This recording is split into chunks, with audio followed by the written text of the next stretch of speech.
করি, সমস্যা নাই। আমি কিছু বলছি না, আমি তুমি তোমার বাসায় যাও। বাংলাদেশের আইন কতটা জঘন্য হইলে এর মতো একটা মহিলা ধর্ষণ মামলা আমাকে দিতে পারে? 50 বছরের একটা মহিলা আমাকে ধর্ষণ মামলা দিচ্ছে। তাকে কিভাবে ধর্ষণ হয়? তোকে কিভাবে ধর্ষণ হয়? সেটা তুই কোর্টে যে প্রমাণ করিস। কোর্ট তো তোর কি না, তোর বাপের না কোর্ট?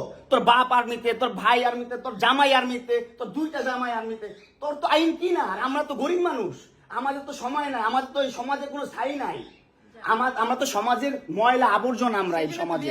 আর তোরা হচ্ছিস সমাজের অনেক উচ্চমানের মানুষ, অনেক ক্ষমতাবান মানুষ, এই জন্যই নাকে দড়িটা ঘুরাইতেছিস আমাকে, তুই বুঝছিস?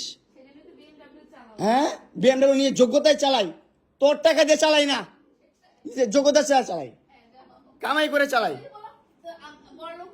হ্যাঁ, বড়লোক হইতে পারবো না?